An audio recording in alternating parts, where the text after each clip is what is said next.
Eh, en este módulo 3 quiero presentar un cordial saludo a los estudiantes del curso de gestión de proyectos de desarrollo.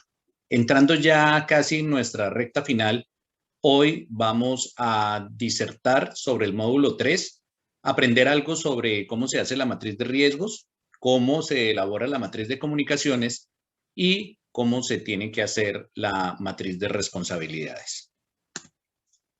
Primero, y me voy a extender un poquitico en lo que son los riesgos del proyecto, porque a lo largo de mi experiencia en la Orinoquía colombiana encuentro que en realidad son pocos los profesionales que saben planificar y administrar los riesgos en un proyecto. De pronto, los profesores que nos enseñan formulación de proyectos se enfocan más en los programas de pregrado y de posgrado, se enfocan más en la formulación financiera, qué sé yo, económica y social, pero no nos enseñan a administrar esos riesgos, y es muy importante porque a través de los riesgos es que la restricción de los proyectos puede salirse de control, tanto el tiempo, el alcance, como el presupuesto. Entonces, ¿qué es gestionar los riesgos de un proyecto? Es, primero, identificarlos. Segundo, analizarlos bajo dos premisas: la posibilidad de ocurrencia y el impacto. Y tercero, clasificarlos para saber qué tipo de reacción o qué tipo de actividad debemos hacer una vez estén identificados. Segundo, detectar las causas por las cuales se originan estos riesgos y las consecuencias que pueden traer para el proyecto una vez los riesgos se presentan. ¿Para qué? Para eliminar o atenuar tanto el riesgo como la consecuencia. Básicamente, el manual, la guía de gestión de proyectos bajo el enfoque de PM4R tiene tres definiciones de riesgos. La primera, la gestión de riesgos, ¿para qué es? Primero, para entender y reconocer escenarios de incertidumbre. Siempre que hablamos de planificación y de la unidad de planificación por excelencia que es el proyecto, nos enfrentamos a eventos futuros, y esos eventos futuros definitivamente traen escenarios de incertidumbre. Pero también la gestión de riesgos nos permite valorar las consecuencias de esos escenarios de incertidumbre. ¿Para qué? Primero, para cuantificar aproximadamente lo que significa administrar recursos en escenarios de incertidumbre, y segundo, para que en caso de que ocurran eventos fortuitos no se nos vaya a salir de control el proyecto. Y tercero, para tomar acciones desde el punto de vista del costo y la consecuencia que trae la acción, de tal manera que sea costo efectiva cada acción.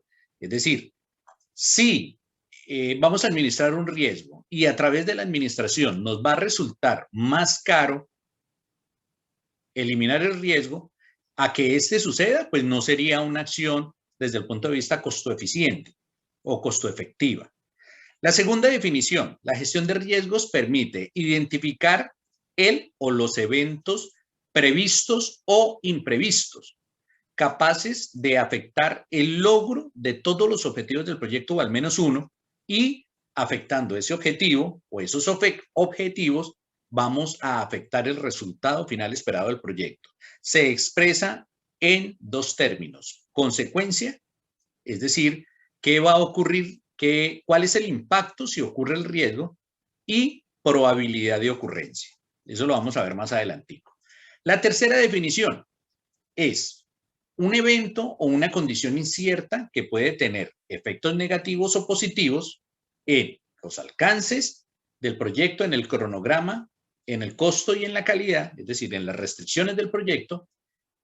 Y cuando ese impacto es negativo, se considera que el riesgo se convierte en una amenaza, pero cuando el impacto es positivo, el riesgo se convierte en una oportunidad. Yo les soy sincero, a mí me causó ruidos intelectuales cuando yo leí por primera vez el PMBOK, el cuerpo de conocimiento de la buena gestión de proyectos, y encontré que ellos definen el riesgo como un evento positivo o negativo, porque nosotros en Latinoamérica tenemos la premisa, tenemos el concepto que el riesgo siempre se asocia a eventos negativos. Una vez que estuve en una capacitación de PMI, le pregunté al capacitador por qué el PMBOK considera que los riesgos son negativos o positivos, y me dijo una respuesta que fue bastante contundente. Me dijo, usted como gerente de proyectos, si ve una oportunidad de disminuir riesgos, ¿no la tomaría?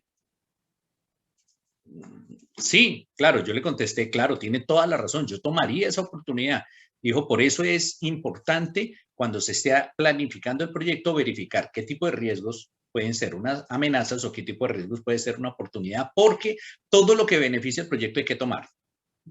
¿Cómo se gestionan los riesgos? Los riesgos se gestionan con base en dos términos o en dos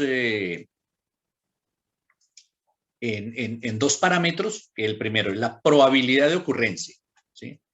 Y es un parámetro que mide qué tan posible es la ocurrencia de un riesgo o no. ¿Cómo se establece esa posibilidad de ocurrencia? A través de información histórica, de datos estadísticos en otros proyectos y de un juicio de expertos. Por ejemplo, nadie había avisorado que podía haber una pandemia en el 2019, en el 2020. Pero seguramente si lo hubiéramos puesto en un juicio de expertos, algún experto hubiera dicho, puede ocurrir algo sin mencionar efectivamente la pandemia que haga que se atrasen los alcances del proyecto. Y segundo, se tiene que gestionar desde el punto de vista del impacto. Y el impacto es ya el efecto positivo o negativo que el evento tenga sobre el proyecto.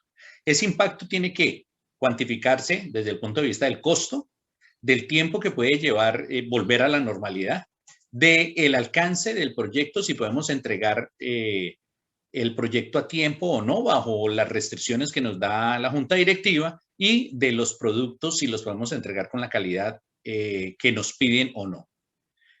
¿Cuáles son las técnicas para identificar estos riesgos? Básicamente hay tres: la lluvia de ideas. Entonces se reúnen expertos de los proyectos y van definiendo, según su apreciación, cuáles son los riesgos que se pueden presentar. Segundo, el análisis FODA o DOFA, que es debilidades, oportunidades, fortalezas y amenazas. Y tercero, la técnica Delphi, que no es más que pasar unos cuestionarios a expertos y estos anónimamente responden la posibilidad de que ocurra un riesgo. Mediante métodos estadísticos se saca la probabilidad de que ocurra o la identificación de que ocurra ese riesgo. Ese método Delphi se utiliza reiterativamente en proyectos de asociaciones público-privadas, pero en proyectos de inversión económica y social o proyectos públicos o de cooperación internacional también es una excelente herramienta. Hay una otra herramienta que es la estructura de desglose de riesgos. Yo en varias oportunidades he manifestado que cuando evalúo proyectos de profesionales de la Orinoquía me da tristeza que en el capítulo de riesgos escasamente identifican uno, y eso porque es necesario escribir algún riesgo. Uno se da cuenta que de pronto no se hizo un esfuerzo intelectual bastante aproximado a la realidad, porque definitivamente todos los riesgos tienen esta estructura de desglose. Primero hay riesgos técnicos asociados con la materia, el núcleo básico del conocimiento esencial del proyecto. Hay riesgos en la gestión, hay riesgos de calidad, hay riesgos en el alcance, hay riesgos en el cronograma, hay riesgos en el presupuesto. Entonces, aquí tenemos 6. De hecho, hay más riesgos. Por ejemplo, hay riesgos medioambientales, hay riesgos de orden público, etcétera, etcétera. Entonces, uno ve que se ha hecho un esfuerzo de planificación acertado cuando se mencionan o se listan varios riesgos que pueden ocurrir en el proyecto. Para cada uno de estos riesgos que hay en la diapositiva, ¿qué hay que hacer? Contar con información sobre las características del riesgo que se pueda llegar a presentar, definir su probabilidad, analizar su impacto y proveer una estructura que garantice un proceso de identificación sistemático con un alto nivel de detalle. Es decir, administrar riesgos en los proyectos es muy importante. Este es la cadena de valor para hacer la gestión de riesgos y para crear la matriz de riesgos. Entonces hay un interesado, hay unas entradas que es la estructura de desglose de tareas, el cronograma, el presupuesto, la matriz de interesados y algo de información histórica en proyectos similares. ¿Cuáles son las técnicas? Pues analizar y cuantificar los riesgos, categorizarlos Y la salida es la matriz de riesgos y el plan de respuesta a cada uno de los riesgos que puede llegar a ocurrir. El usuario final es el equipo del proyecto, el organizador o el financiador, porque a ellos les interesa saber los riesgos del proyecto o de su dinero. La matriz de riesgos está hecha por, creo que son 4 columnas, el número del riesgo, el tipo de riesgo, este es aquí se escribe el código, el tipo de riesgo, si es técnico, de cronograma, experiencia o alcance, se define el riesgo, tecnología muy nueva, dependencias externas del proyecto, la probabilidad de impacto, perdón, el nivel de impacto y la probabilidad de ocurrencia y el resultado. 3×3, 9, 3×2, 6, 2×2, 4. La evaluación, si es 3, el nivel de riesgo es alto, si es 2, es medio, si es 2, es medio. Lo vamos a ver ya en las diapositivas siguientes. Entonces, ¿cómo hacemos para cuantificar la probabilidad de ocurrencia? Entonces, hay 3 probabilidades, alto, medio y bajo. La probabilidad alta se le pone un guarismo de 3 y existen factores o resultados de evaluaciones que sumados indican una alta posibilidad de ocurrencia. El medio, el riesgo podría presentarse, pero no existen factores que indiquen una posibilidad de ocurrencia y los antecedentes permiten concluir que la posibilidad de ocurrencia es baja o no proporcionan una base para poder definirlo como un riesgo medio o alto. La cuantificación del impacto. 3, si es alto, afecta de manera crítica los resultados y sostenibilidad del proyecto. 2, si es medio, aunque se considere importante, la consecuencia es menor su grado de materialización que en el nivel alto y bajo. O 1 significa que no se considera importante el efecto o no hay suficientes razones.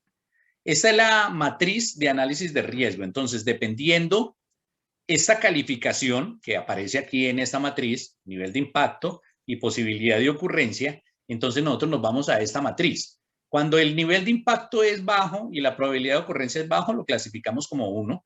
Cuando el nivel de impacto es 2, es medio y la probabilidad es medio, lo clasificamos como 4. Cuando el nivel de impacto es medio y cuando el nivel de impacto es alto y la probabilidad es baja, la calificamos como 3. ¿Para qué? Para que en la matriz de riesgo ustedes se van a dar cuenta que aparece un semáforo con amarillo, verde y rojo. Verde significa un riesgo con calificación baja, amarillo un riesgo de calificación media y rojo un riesgo de calificación alta. Si el riesgo es verde, pues las acciones de respuesta deben ser unas, si es medio, otras, si es alto, otras. Entonces, las acciones del proyecto para los diferentes niveles de riesgo es valor de 6 a 9, el nivel de riesgo es alto, hay que gestionar, se requiere un plan de respuesta para el riesgo. Cuando el valor es medio, entre 3 y 4, se tiene que monitorear el riesgo, se requiere que el proyecto haga un seguimiento para analizar si realmente va a ocurrir o el nivel de impacto que va a tener. Y cuando es bajo, es mejor aceptar el riesgo, ya que el impacto no es significativo y la probabilidad de que suceda el evento es bajo. No significa que aquí no vamos a hacer nada, significa que vamos a estar monitoreando el riesgo. ¿Qué sigue? No solo es identificar los riesgos, sino planificar un nivel de respuestas para disminuir o el riesgo o el impacto que tenga. Entonces, cuando los riesgos tienen impacto negativo, cuando es un riesgo que tiene un impacto negativo, ¿qué se puede hacer? Primero, evitar el riesgo. Significa que tenemos que realizar un plan para eliminarlo. Se puede transferir el riesgo en caso de adquirir un seguro, entonces yo transfiero la consecuencia a una aseguradora y esta a su vez toma el riesgo de que no ocurra y que se gane la plata o que ocurra el riesgo y tenga que responder, mitigar el riesgo, entonces disminuimos la posibilidad o el impacto y aceptar, no tomamos ninguna medida y esperamos que el riesgo suceda. Hay 2 tipos de aceptación de esta amenaza. La primera, no hacemos nada, y la segunda, igual tenemos una reserva en tiempo o en dinero para que en caso de que se produzca, porque como no es muy alto el impacto, podamos hacer frente a él. Los riesgos con impacto positivo, ¿qué hacemos? Primero los explotamos, Podemos también mejorar esa oportunidad, podemos compartir para que un tercero se beneficie de ella, puede ser la gerencia de la organización que nos está entregando el proyecto, y aceptamos, aprovechamos la oportunidad cuando se presente. Entonces, eso es la matriz de riesgos. Vamos a entrar ahora a la matriz de comunicaciones. ¿Qué es la matriz de comunicaciones en un proyecto? Es aquella que nos asegura que se genere una información de calidad en la cantidad y en el tiempo adecuado, que llegue en el momento preciso a quien la requiere, que responda a la necesidad de ese interesado, debe establecer qué tipo de información debe enviarse y con qué frecuencia. Tenemos que establecer los formatos para enviar la información y establecer dentro de la matriz las fechas de envío, quiénes serán los responsables de recolectarla, editarla y distribuirla. La cadena de valores que el financiador o la organización que nos entrega el proyecto son los interesados. Tenemos que tener la matriz de interesados, tenemos que tener el cronograma, tenemos que tener en cuenta algunos factores organizacionales, tanto del proyecto como de la industria o la organización que nos lo entrega. La técnica es analizar los requisitos de comunicación, y la salida es una matriz de comunicaciones. ¿Quiénes son los usuarios finales o los clientes? Los interesados y el organismo financiador. ¿Qué tenemos que analizar para saber si una información es pertinente para ponerla dentro de nuestra matriz de comunicaciones? Tenemos que preguntarnos qué comunicar, cuándo comunicarlo, cómo lo vamos a comunicar y por qué es necesario. Es importante establecer que la comunicación agrega valor al proyecto. Yo he conocido algunos proyectos que el gerente busca más vender una imagen positiva de él que realizar tareas para que el proyecto tenga éxito. Entonces, ese tipo de intereses no vale la pena ponerlos dentro de una matriz de comunicaciones. La matriz de comunicaciones tiene que agregarle valor al proyecto. Pasos para crear la matriz. Primero, conocer los requisitos de todos los grupos de interés. Segundo, tenemos que listar esos requerimientos. La matriz de comunicaciones es tanto de uso interno como de uso externo. Verificando el objetivo de la comunicación, quién va a ser el usuario, quién es el responsable de emitir la comunicación y las fechas en las cuales se tiene que estar comunicando. Se confirma, ojalá por escrito, cuando son usuarios externos, el entendimiento de estos requisitos para que no hayan malos entendidos. Y esta es la matriz de comunicaciones, el objetivo de la comunicación, quién va a ser el usuario, quién tiene la responsabilidad de emitir la comunicación y el tiempo. Obviamente, hay que comunicar por qué, quién es el destinatario, el método de comunicación, la preparación de la comunicación, el envío, la fecha inicial y la frecuencia. Entramos con la matriz de responsabilidades. ¿Qué es la matriz de responsabilidades? Es aquella que, como su nombre lo indica, le entrega la responsabilidad a cada uno de los actores o del equipo de trabajo del proyecto. Se asegura, esa matriz de responsabilidades, que se hayan identificado y asignado los mejores talentos o mejores recursos humanos disponibles para el desarrollo de cada una de las tareas. La matriz de responsabilidades muestra las conexiones que hay en el equipo de trabajo, en los miembros del equipo, en los miembros del equipo con otros interesados, y genera todo tipo de relaciones. Identifica qué grupo o unidad del equipo es responsable de cada una de las actividades que nos arroje la estructura de desglose de tareas. ¿Qué deben establecer? El rol, si es responsable, si es quien debe dar la autorización, si es el que debe estar informado, las responsabilidades de cada uno de esos miembros del equipo y los niveles de autoridad.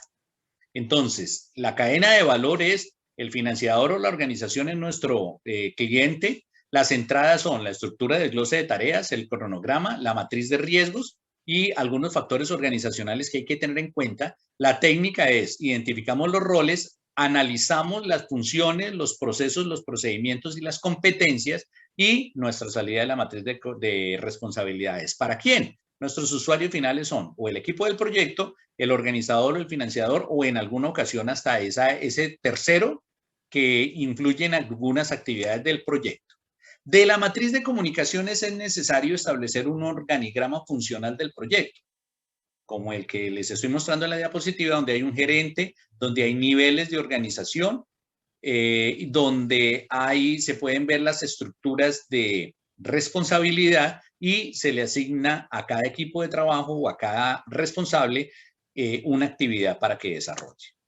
Los formatos más comunes para la matriz de asignación de responsabilidades es de tipo narrativo, que es lo que ustedes conocen como un manual de funciones y procedimientos. Lo que pasa es que en los proyectos no vale la pena, a veces no le agrega valor tener un manual de funciones y procesos y procedimientos, porque es desgastante. Entonces, por eso el PIAM4AR, aunque menciona que hay una estructura o un formato de tipo narrativo, utiliza el formato tipo diagrama, donde se establece la estructura del glose de tareas o las actividades y al frente el nombre del responsable y el rol que asume. La matriz RACI es, por sus siglas en inglés, R de responsabilidad, A de quien aprueba el proyecto, C de quien es consultado en el proyecto y de quien es informado en el proyecto. Entonces, hasta ahí vamos con nuestro módulo 3. Estén muy pendientes del módulo 4. Ya terminamos el proyecto, les decía, no es un proyecto que, no es un curso que nos sumerge fuertemente en los aspectos. Yo necesitaba que ustedes conocieran la metodología y ojalá que este curso les sirva para que después estén certificándose como gerentes de proyecto bajo la metodología PIAM4AR. Nos vemos en el próximo video. Muchas gracias.